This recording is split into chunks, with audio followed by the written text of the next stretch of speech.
doing research. How important is doing your own research prior to making a wager? I mean, I think it's absolutely monumental.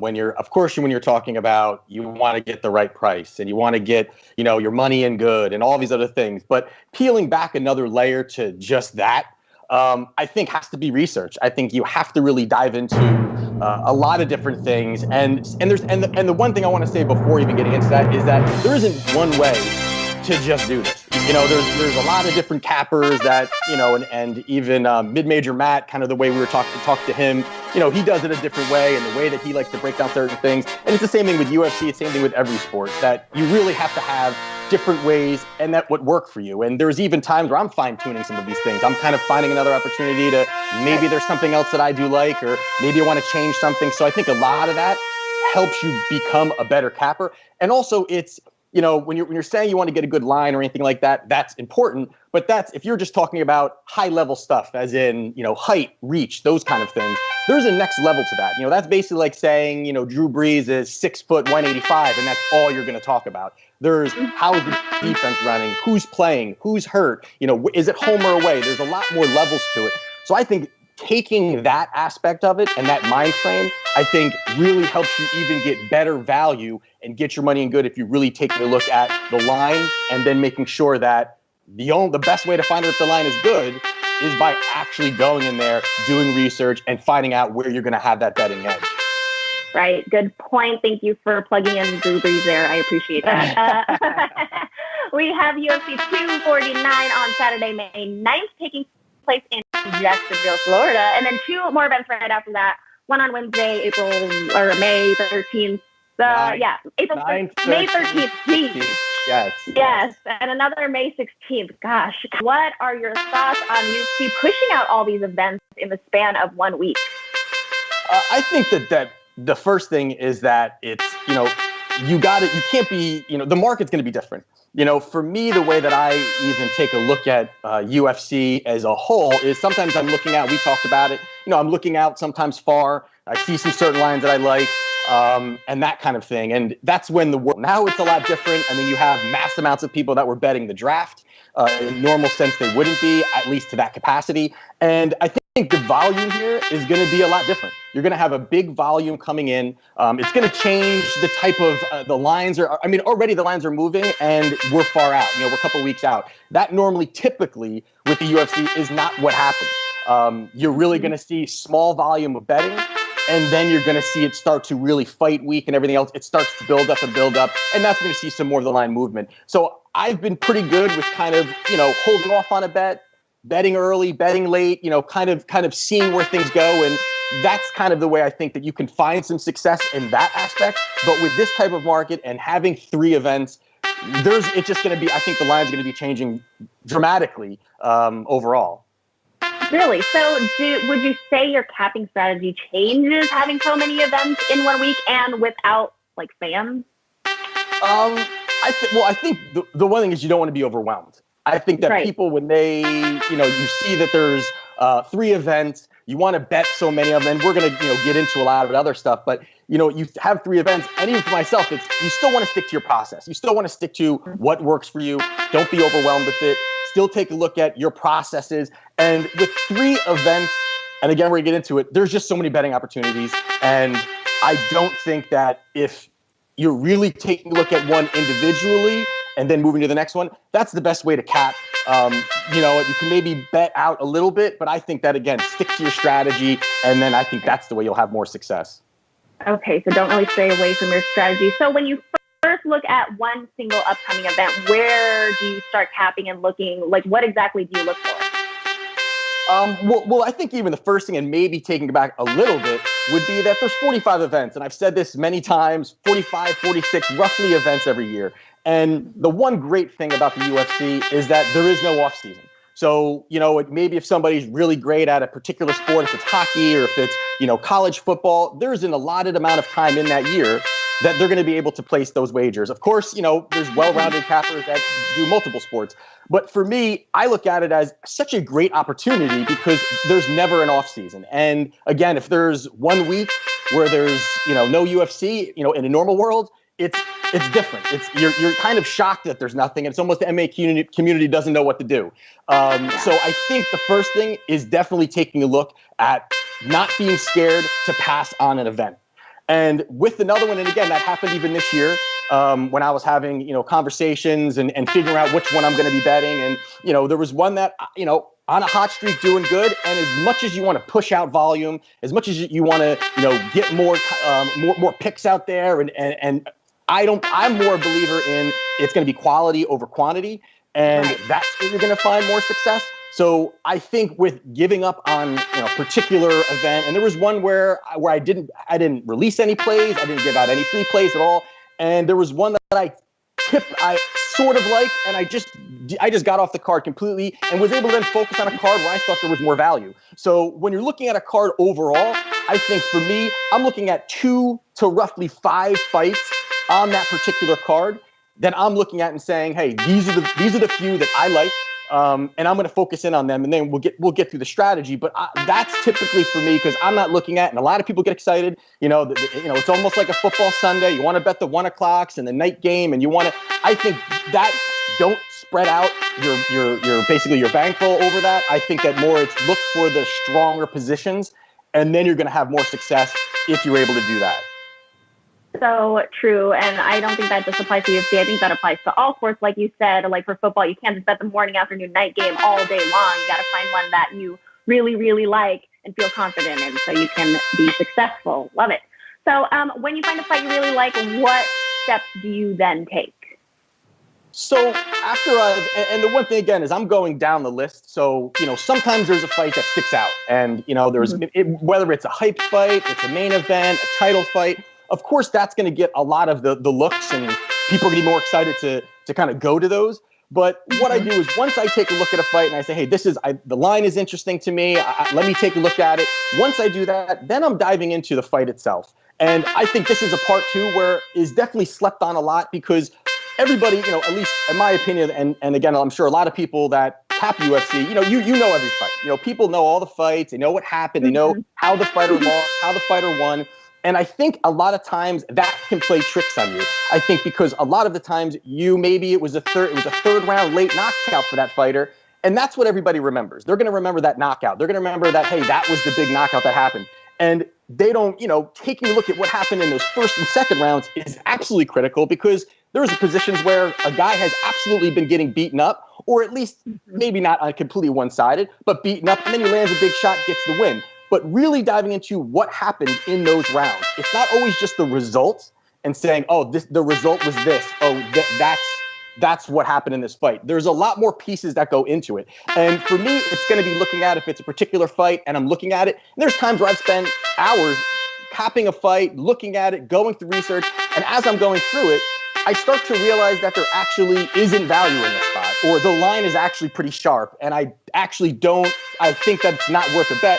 I move on. I don't. And I think a big thing too is don't fall in love with the plays because sometimes you find that big, again, the main event, you're excited about it. And then you're not really seeing an edge either way. And then you still bet it anyway. So for me, when I find a fight, I'm going back to 3 to 4 each for the fighter that I am actually capping. I'm sorry, the fighter that I'm actually betting and the opponent. And I'm going to be looking through those fights. And again, taking a look at MMA mileage, who's, elevating, who is declining, ages, where they're actually elevating. And a lot of times you see certain things where you're going through a fight and you're starting to say, hey, I see something different. And I'm not, getting into the pick side of things, but I believe, and I think I might have wrote it down, was Calvin Kattar versus Jeremy Stevens. And this is a fight that's coming up this weekend, or not this weekend, but May 9th.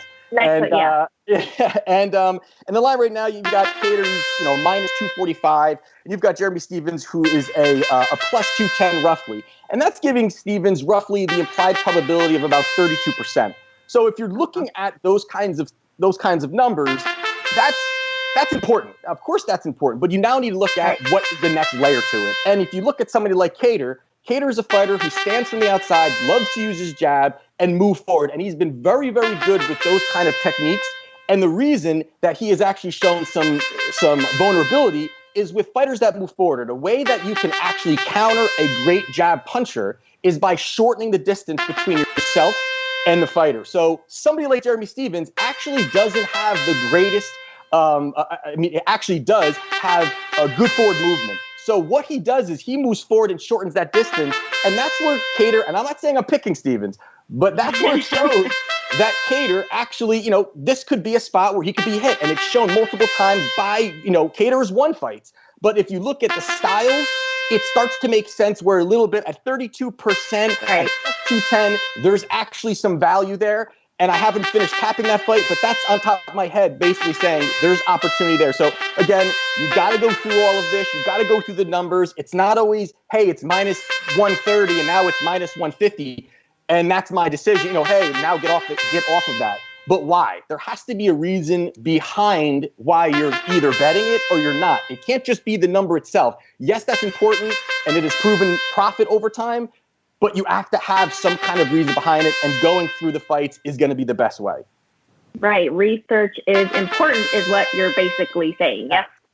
Okay. Awesome. Now, I've always wondered how you determine methods of victory because I don't personally understand. Can you elaborate on how you cap that? Right. So method of victory is, the props overall for me, when I'm looking, when it comes to MMA, I like to cap a fight, two fighters fighting, them going at it, working through that. It's hard enough to pick, when the guy's going to lose or what part of the fight is he going to lose? Is it going to be over 2.5, under 2.5, first round? That's very, very hard to do. Of course, that's why it pays so well, but I don't have to do. Mm-hmm. But I think that the sweet spot when it comes to UFC is going to be the method of victory. So a lot of times, and there was one that I talked about a couple times, was even Valentina Shevchenko. When she had fought a couple weeks ago or a month ago, whatever it's been now, a huge fan, 100, minus 600, like that. And a lot of people were already pulling away from that fight and saying, line's too big, I don't like it, line's too big. But if you did some research and you looked, that there was only 2 ways that she has basically won over the last 10 years, and was submission and decision. So going into method of victory, taking out just the knockout and doing method of victory by submission only by decision, it chopped the line in half. So when you're looking at something like that, just taking that, and now all of a sudden she's a minus, 280. So just by those particular things, you can start to play with the numbers a little bit. I think that it's a great tool to use, even if you have the favorite. Even if you have the underdog, maybe there's a point where you're looking at this guy wins particularly this way, and you want to get a little bit of extra, on top of it. Those are great ways to do it. So method of victory is you have to pick the way that the fighter is going to win. And some books offer it. I'm not sure if, everywhere offers it, but some of them, again, you could do 2 of the 3. Again, you can only win a UFC fight 3 ways. It's decision, knockout, or submission. So with those, you can really start to take a look. And it's not wiki capping. It's not going online and seeing, oh, look, he knocked the guy out. Again, it's looking at what happened in those fights is where you're actually going to find more, more details and nuggets to use when you're actually going to be placing your bet. Okay, so you're saying there's bigger betting opportunities when betting method of victory rather than just straight up who wins. Okay, that makes sense. Kyle, do you watch all the fights on the card, or do you just watch the last few leading up to the main event, or just the ones you bet on? Are there any disadvantages to doing this, to watching them all?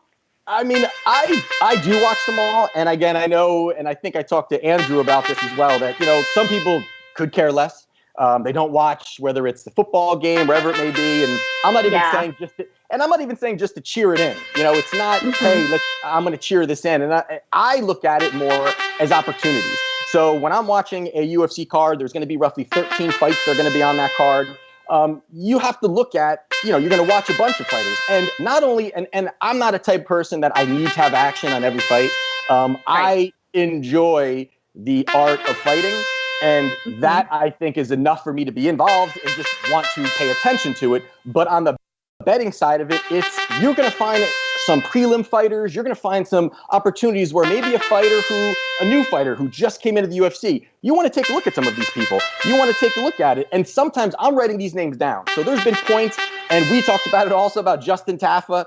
He came into a situation where he was coming off of a first round knockout loss, and he was being written off very quickly into that next fight where he was a plus 210.